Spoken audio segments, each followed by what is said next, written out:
Bueno, ¿qué tal? Muy buenos días para todos. Buenos días porque es de mañana cuando estoy filmando el presente video. Este es un video dirigido a todos los alumnos de la Comisión Niño Neira de los martes y viernes de 11:30 a 1 de la tarde.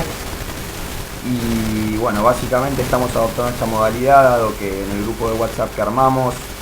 algunos alumnos manifestaron que quizás este medio era conveniente para continuar con la dinámica de las clases en el contexto de cuarentena. La función de este video es simplemente coadyuvar a las lecturas que le fuimos enviando de textos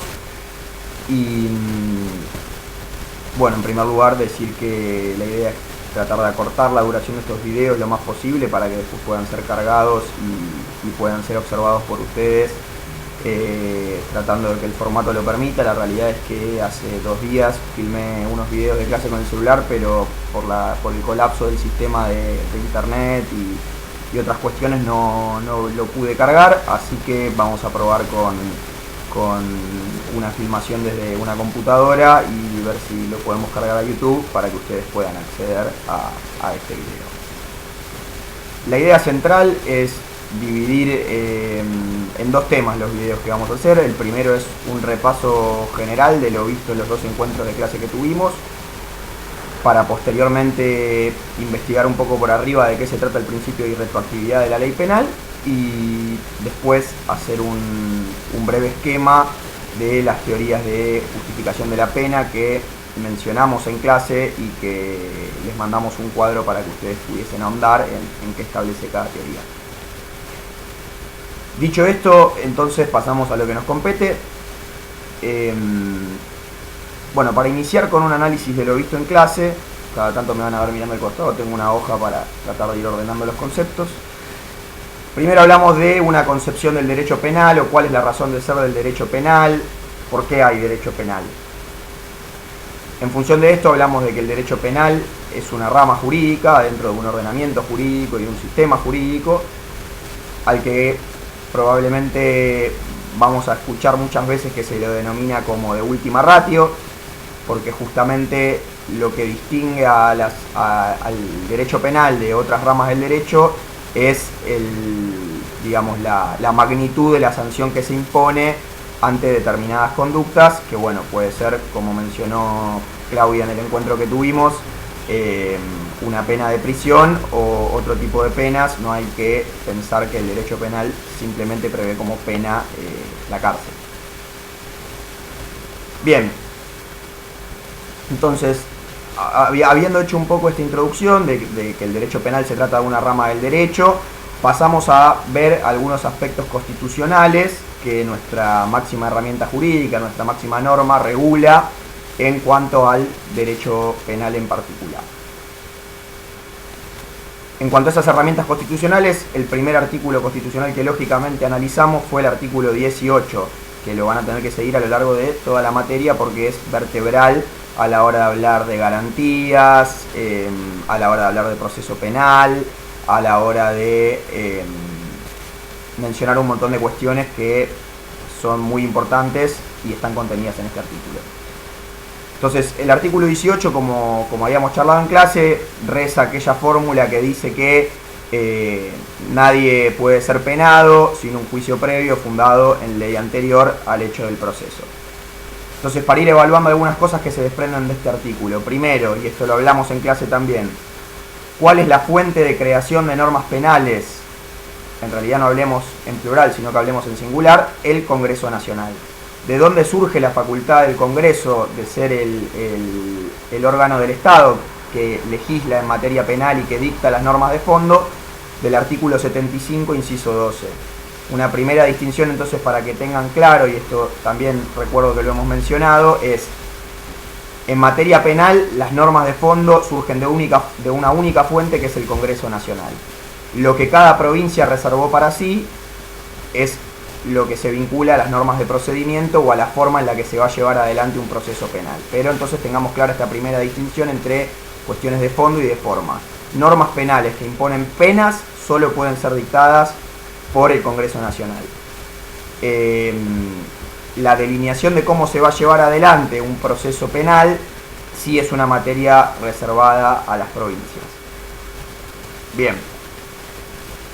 para seguir avanzando, entonces, si establecemos que la fuente de legislación penal es el Congreso Nacional, vamos a ver también que hay algunos recaudos que debe tener una norma penal para poder ser aplicable ante una conducta. Sabemos que, por lo que hablamos, los tipos penales en general lo que van a hacer es establecer la realización de una conducta y prever la aplicación de una determinada pena en una escala penal como consecuencia. Esa norma penal tiene que tener como fundamentales requisitos 4. Tiene que ser previa, porque es lo que nos manda el artículo 18 de la Constitución Nacional, y esto es algo que vamos a abarcar cuando veamos el principio de irretroactividad de la ley penal. Tiene que ser escrita, tiene que tener arreglo un procedimiento formal, que es el previsto en la Constitución Nacional, y tiene que ser cierta. Es decir, en principio las leyes penales no pueden ser vagas, no pueden ser ambiguas, tienen que tener de manera muy clara una precisión en cuanto a cuál va a ser la conducta penada y cuál va a ser la consecuencia de la realización de esa conducta. Bien, en el texto que mandamos sobre justamente el principio de validez temporal de la ley penal, que tiene que ver con la retroactividad, se menciona correctamente que este primer requisito de que tiene que haber una ley previa y un juicio previo para que una persona pueda ser penada debe entenderse como una garantía en 3 sentidos. Primero, una garantía penal propiamente dicha, porque justamente establece que no cualquier conducta va a poder ser penada, sino que aquellas conductas que hayan sido previstas legislativamente como conductas punibles a partir de una norma penal. Y que esa norma, como mencionamos recién, tiene que estar dictada de acuerdo a un procedimiento constitucional previsto en la propia Constitución y que debe tomar ciertos recaudos. Además de ser una garantía penal, es una garantía jurisdiccional. ¿Por qué? Porque establece que la culpabilidad de una persona y la imposición de una pena va a tener que estar basada en un pronunciamiento judicial. Es decir, a mí no me puede decir cualquier persona que soy considerado como autor de un delito, sino que tiene que hacerlo un juez, fundado en esa ley anterior al derecho del proceso. Y por último, es una garantía de ejecución penal, porque la primera parte del artículo 18 nos dice: nadie puede ser penado sin juicio previo fundado en ley anterior al hecho del proceso, por lo cual esto nos está remitiendo a que la ejecución de una pena, la reglamentación de la ejecución de una pena, tiene que también estar prevista legislativamente. Esto es toda una temática dentro del derecho penal que se conoce como el régimen de ejecución de la pena, que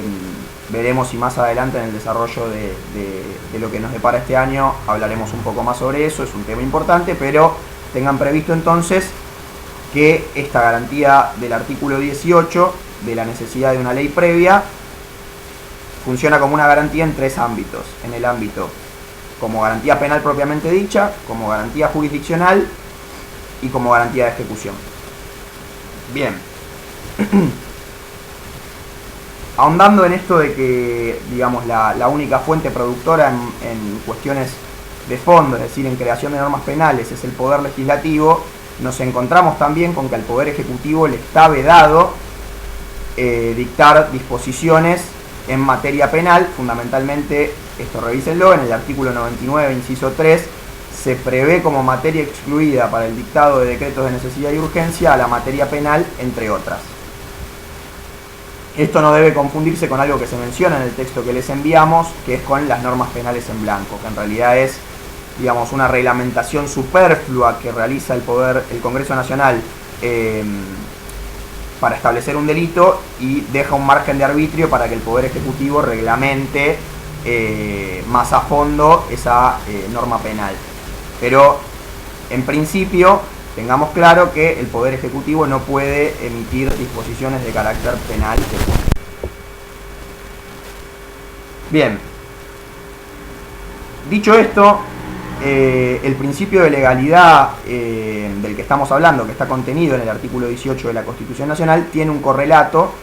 en un instrumento jurídico que cuenta con jerarquía constitucional a partir de la reforma constitucional que se realizó en el año 1994, última reforma realizada en nuestra Constitución,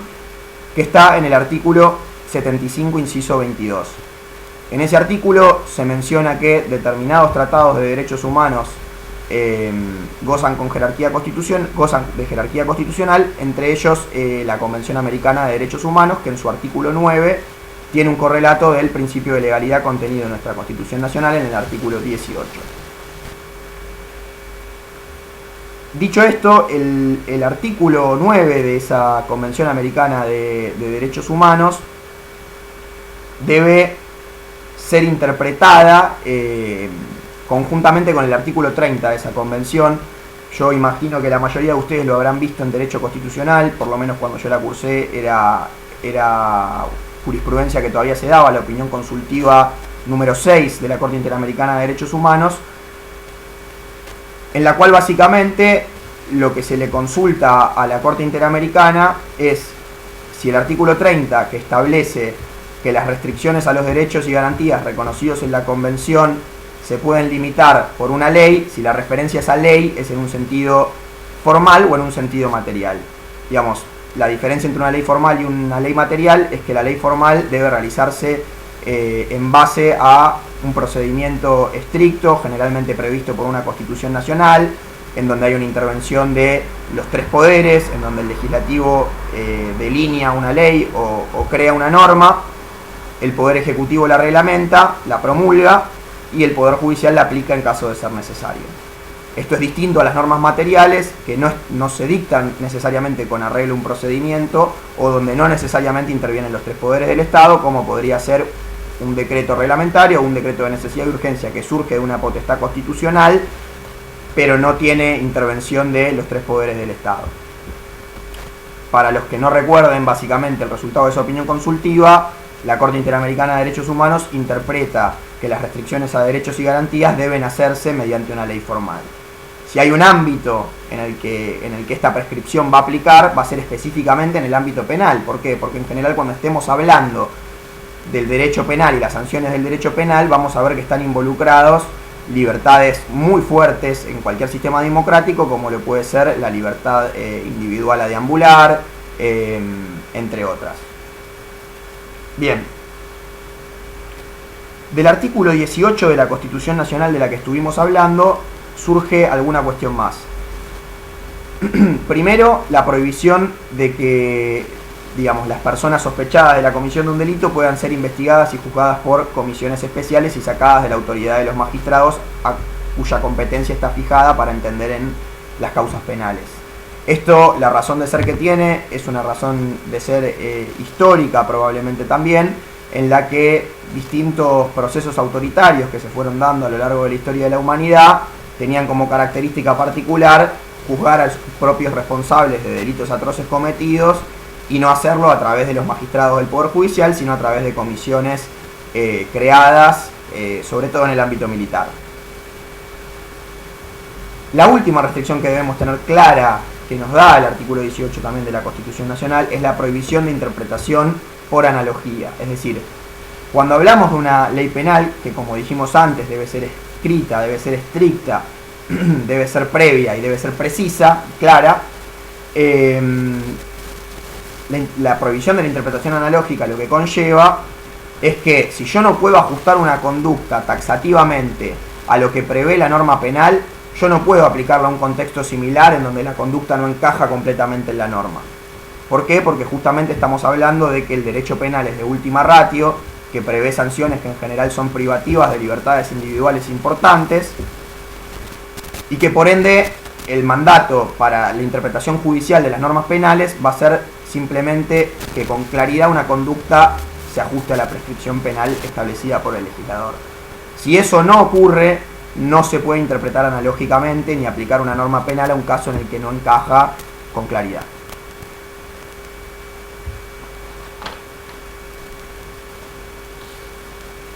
Bien, ahora avanzando propiamente en el segundo aspecto que pretendemos revisar en este video, tenemos la cuestión propiamente dicha de el principio de retroactividad de aplicación de las leyes penales. En un primer término, la pauta de que nadie puede ser penado sin un juicio fundado en ley anterior al hecho del proceso, nos da la pauta de que las leyes penales rigen para adelante y no hacia atrás. Para poner un ejemplo muy claro con esto, supongamos que el hurto como tal no está previsto como un delito legislativamente, que el legislador no decidió regular el hurto, y yo hoy realizo un hurto, voy y me apodero de una cosa parcialmente ajena o totalmente ajena a otra persona. Si eso ocurre y hoy no había una norma penal que prevea el hurto como un delito y mañana sale el legislador y crea el hurto como figura penal, a mí no se me puede aplicar esa norma penal. ¿Por qué? Porque al momento de la realización de mi conducta, el Estado no tenía un interés en hacerla punible, en sancionarla. Para seguir nombrando jurisprudencia que quizás ayude, recordarán el caso Caballeros de la Noche de la Corte Suprema de Justicia de la Nación, un fallo muy muy antiguo, en donde justamente no estaba previsto el delito de no me sale la palabra, profanación de tumbas, ahí está. Por lo cual las personas que digamos estuvieron involucradas en ese proceso terminaron teniendo que ser sobreseídas, porque el Código Penal no preveía como delito ir a profanar una tumba al momento en el que estos señores realizan la conducta. Bien, independientemente del artículo 18 de la Constitución Nacional, donde ustedes van a encontrar un correlato de esta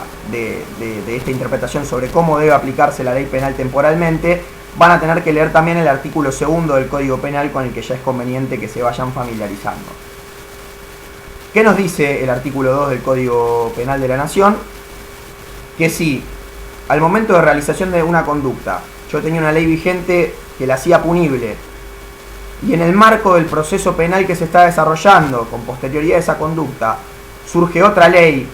que modifica la ley que estaba vigente cuando yo realicé la conducta, la ley que debe aplicarse es la que resulte más benigna a la persona que está siendo investigada en el marco del proceso penal. Esto quiere decir que el único supuesto de excepción que vamos a tener cuando tengamos que interpretar cómo se aplica temporalmente una norma penal va a ser cuando haya una norma penal posterior que beneficie al imputado. Y esto debe ser entendido en dos fases. En una fase, si se quiere, formal, que tiene que ver con la existencia o no de un delito, es decir, esto lo explicó Claudia muy claramente. Si mañana el Congreso Nacional decide eliminar del Código Penal la figura del robo, por ejemplo, todas aquellas personas que estén privadas de su libertad y que hayan sido condenadas por el delito penal robo, van a tener que justamente dejar de cumplir esa condena y ser completamente desvinculados de las causas penales que tuvieron que afrontar por ese delito. ¿Por qué? Porque justamente que el Congreso Nacional elimine la punición de una determinada conducta implica que dejó de haber una voluntad estatal de prohibir la realización de una conducta, con lo cual no tendría razón de ser que si el Estado considera que cuando el Estado considere no punir más una conducta, una persona siga privada de su libertad por una conducta que al Estado ya no le interesa castigar. Pero además, esta interpretación de que se debe aplicar una ley penal más benigna también debe ser interpretada en un sentido material, y esto tiene que ver estrictamente con el cómputo de una pena. Es decir, el homicidio hoy tiene previsto una escala penal que va de los 8 a los 25 años. Si el día de mañana el legislador decide salir y reducir la escala penal del homicidio a una escala penal que tenga como mínimo 4 años de privación de la libertad y un máximo de 15, la reducción de esa escala penal va a tener que ser tenida en cuenta para la persona que está condenada por el delito de homicidio. ¿Por qué? Porque justamente la reducción de pena también implica la voluntad estatal de proteger menos intensamente a un bien jurídico. Bien, dicho todo esto, que básicamente fue un repaso de qué cuestiones a tener en cuenta o qué pautas generales nos da ya el artículo 18 como fuerte garantía constitucional en el sistema penal, me interesaría hacerles mención a un fallo que fue muy importante en la historia de nuestro país, que se conoce como, está titulado como el fallo Simón, que fue un fallo de la Corte Suprema de Justicia de la Nación en relación a hechos cometidos en la última dictadura cívico-militar que se desarrolló en nuestro país entre el año 76 y entre el año 1983. En ese fallo, que quizás les voy recomendando que lean, hay una construcción distinta o novedosa del principio de legalidad, porque también están involucrados delitos de índole muy grave, como lo son delitos de lesa humanidad, y donde también está involucrado un proceso en el cual, en el año cuando se recupera la democracia, se dictan dos leyes conocidas como las leyes de obediencia debida y punto final, que tendían a justamente desvincular a personas de responsabilidad y jerarquía militar que habían cometido delitos de lesa humanidad de los procesos penales respectivos. Entonces acá, para irles adelantando qué es lo que interpreta la Corte, dice, a ver señores, nosotros hemos dado jerarquía constitucional a instrumentos internacionales como lo son la Convención Americana de Derechos Humanos y el Pacto Internacional de Derechos Civiles y Políticos, y las decisiones que ha tomado el Estado en torno a lo ocurrido en nuestro país entre el año 76 y 83 conduce a menoscabar y no garantizar las libertades y garantías reconocidas en estas herramientas legales que nuestra nación ha suscrito y a las cuales les ha dado jerarquía constitucional. Con lo cual, cuidado, porque estas conductas del Estado también pueden dar lugar a responsabilidad penal internacional, que no es un tema que vamos a ver, pero que, digamos, lo interesante para que ustedes se lleven del análisis de este fallo cuando lo puedan leer, es la construcción que se hace del principio de legalidad y cómo se debe construir ese principio de legalidad en relación a conductas muy particulares como lo son los delitos de lesa humanidad, en donde por la gravedad de los mismos vamos a ver que la construcción racional de ese principio de legalidad es distinta a lo que estamos viendo con rigurosidad acá. Bueno, entonces habiendo hecho este repaso general, hablamos de los recaudos que debe tener una norma penal, hablamos de que está prohibida la interpretación analógica de las normas penales, hablamos de la prohibición del Poder Ejecutivo de dictar disposiciones de carácter penal y de que la única fuente en materia de fondo de normas penales es el Congreso Nacional. En el video que sigue vamos a hablar del artículo 19 de la Constitución Nacional como contracara del artículo 18 y la vinculación que tiene la noción de bien jurídico con las distintas teorías de la pena. Los invito a seguir viendo el segundo video y bueno, estamos disponibles para cualquier consulta.